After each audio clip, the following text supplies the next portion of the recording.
Уважаемые братья и сестры, я сегодня очень рад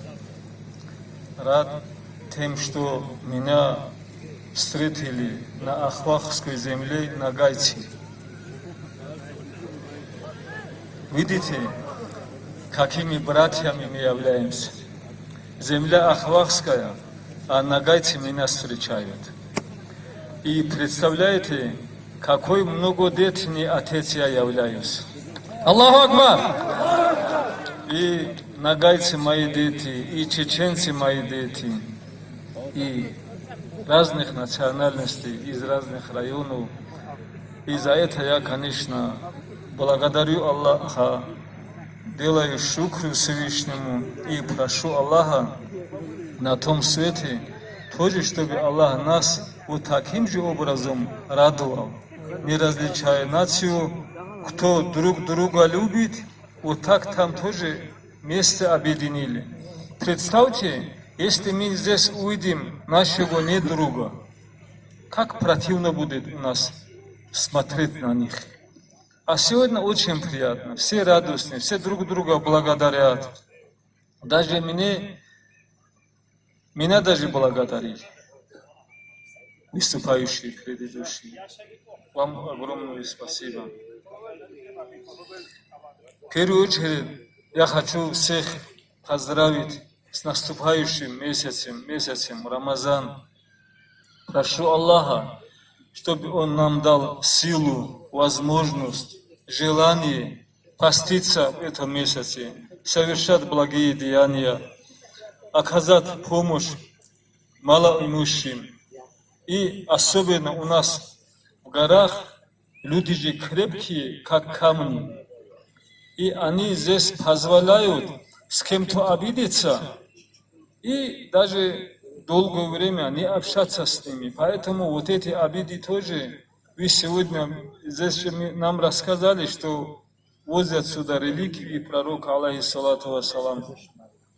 И мы здесь как-то для радости собрались, а в такое время какие-то обиды можно прощать.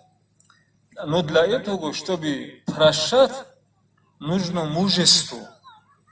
Наберите смелости, наберите мужества и прощайте друг друга.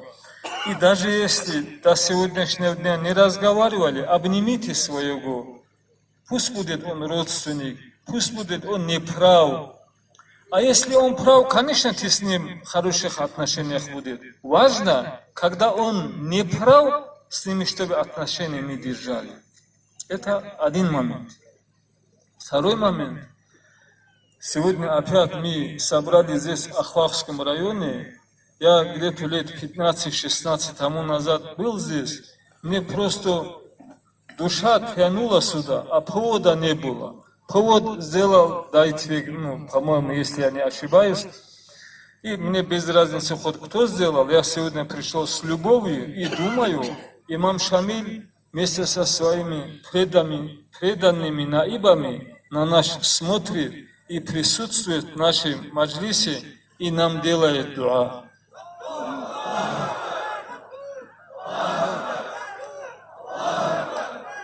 Я думаю, в Ахвахском районе в свое время, если бы люди, ваши предки, не показали бы любовь к имаму, имам здесь не остановился бы, здесь у него был сын, он сына не оставил бы недоверенным людям. Поэтому для Ахвахских это очень большая радость, а нам радость, что сегодня Аллах нам дал возможность вместе с вами делить эту радость. Да, Аллах, чтобы имам Шамиль был нами доволен, чтобы вместе с имамом Шамилем Аллах нас объединил на том свете. И то, что сюда возят реликвии, по этому поводу тоже хочу обратить ваше внимание.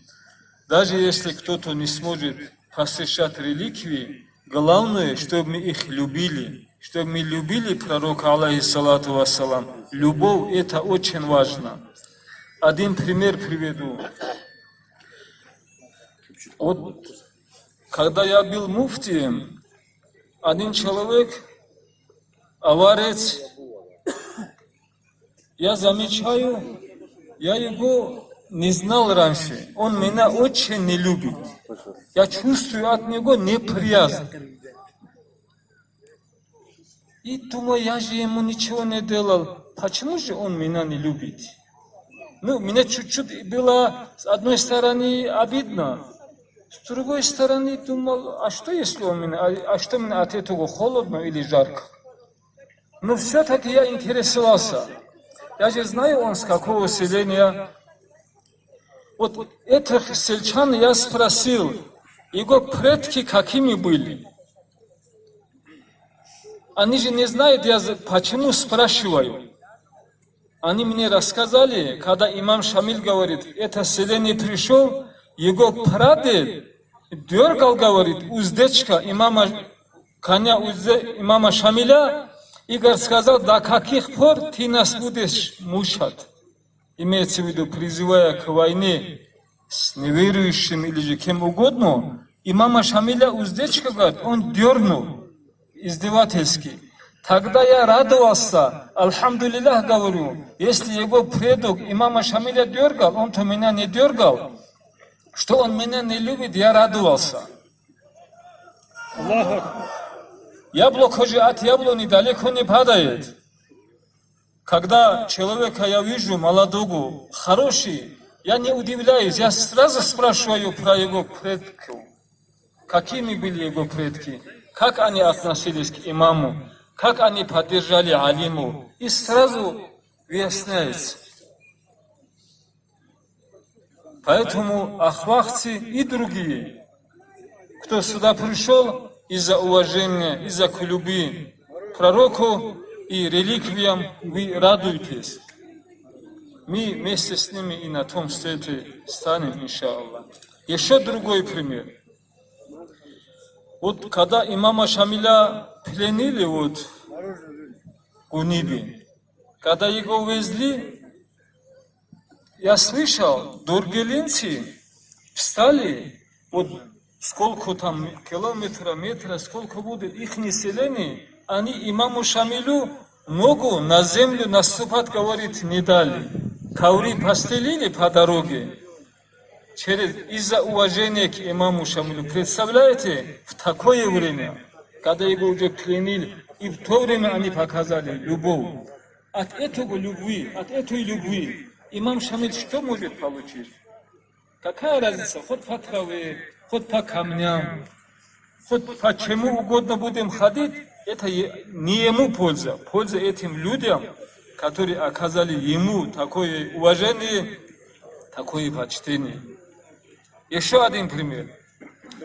Когда имам Шамиль уходил после Ахугуха в сторону Чечни, он вечером проходил, днем не мог, потому что за ними же следили.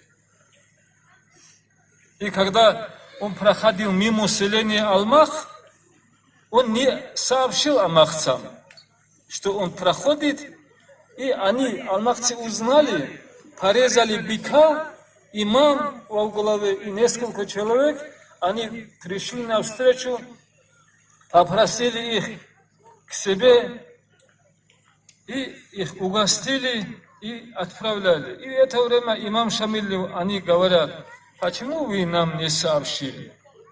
Мы же все время такими преданными людьми были. Он говорит, ведь, говорит, не самые хорошие времена. Я, говорит, боялся, переживал за вас, что вас мои враги будут наказать, если вдруг мне окажете такое уважение и почтение. И они говорили, мы готовы за тебя оказаться даже в огне. Гореть мы готовы, ну, покажем тебе уважение, показывай уважение. Представляете, какими были наши предки? Я надеюсь, тот кровь в наших телах течет. Алхамдулиллах, мы будем достойными наших предков. Мы 99 году тоже показали любовь к родине. И Путин говорил, я до сих пор уважал, сейчас люблю дагестанцев. Почему он любит дагестанцев? Потому что дагестанцы показали, что здесь нет нации, что здесь нет разделения по каким-то конфессиям. Здесь есть один народ, здесь дагестанцы, здесь братья и крепкие воины, которые могут отвечать на любом уровне. Так предоставили слово. Еще хочется обратить внимание на два момента. Это как наставление вам. Вы же, я ранее же говорил, все равно же как мои дети. Рядом с нашим селением есть селение, это Чик называется это селение. Надеюсь, вы им не передадите мои слова. Это секретный разговор. Был разговор, вот скоро наступит судный день. Тогда. И одно время вот часы, видимо, имама остановились. По часам должен наступить рассвет, а на улице темно. Он говорит, эти разговоры же были, что наступает судный день. Наверное, уже наступил. И он слышал, и, видимо, где-то читал, судный день говорит, рога коровы, быка становятся мягким. Признак судного дня. Он кого-то отправляет в сарай, держать рога быка. А тот растерянный же поймал уши ишака. И говорит, уже говорит, рога мягкий стал. Уже полностью, говорит, наступил судный день. И после этого, конечно, дальше не так уж интересно. Там они заставили, там один был гость, когда уже отправили человека в соседнее селение, посмотреть, у них наступил ли или нет. По дороге уже расцветал. Потом он обратно вернулся и оказался в селении один человек гость. И его заставили клясться, что вот этот разговор никому не передаст, как я вас заставил сегодня. И он говорит, я клянусь, никому не расскажу, пока до верхнего инхода не дойду. А я житель верхнего инхода. До меня вот так дошел вот этот разговор. Я почему это говорю? Некоторые люди думают, что они на истинном пути, а оказывается на ложном. Вот это ваххабисты, террористы, яхудисты, разные люди, они думают некоторые на истинном пути, а фактически они на ложном. Как? Даже имам, когда человека отправил держать рога, быка, он же уши и шака держал. А я прошу Аллаха, чтобы, когда мы хотим держать рога, чтобы в наши руки попал рога. Когда хотим держать уши, чтобы уши попали. Чтобы Аллах нас наставил на истинный путь. Аллахумма арина ал-хакка варзукна аттибааху. Арина ал-хакка хаккан варзукна иттибааху. Ва арина ал-батиля батилян варзукна ичтинабаху. Это вот перевод тех слов, вы, наверное, сами поняли. Другое, что я хочу сказать, тоже как наставление. Мы все время ищем недостатки в руководителях. Когда это то, что касается города, я говорю, когда канализация не работает, это виноват глава. Когда в кране вода не течет, тоже глава. Свет выключили, тоже глава виноват. Ну, конечно, правда, он виноват, потому что он же глава. Чтобы глава не был виноватым, когда в Казбековском районе были такие скачки, там тоже я сказал, здесь же не все люди там присутствовали, поэтому вам тоже хочу сказать, вы просите Аллаха, чтобы Аллах нам дал руководителей, которые Аллаха боятся, и на нас хорошо будут смотреть.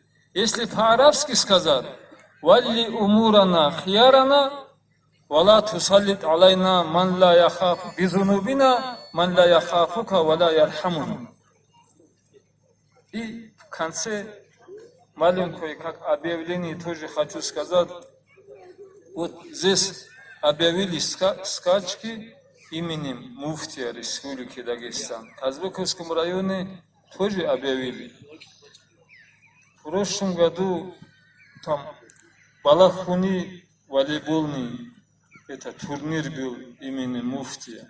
И в Ханзархе провели скачки. Вы представляете, мне так бывает неловко здесь сидеть. Когда скачки, я лошадей люблю, приятно смотреть. А когда мое имя называют, чуть-чуть стыдно бывает. Вы не думаете, мне это очень приятно. Я просто, это же муфти и ваш, и мой же. Поэтому будем уважать муфти. Вассаламу алейкум ва рахматуллахи та'аля ва баракату. Аллаху Акбар! Аллаху Акбар! Аллаху Акбар!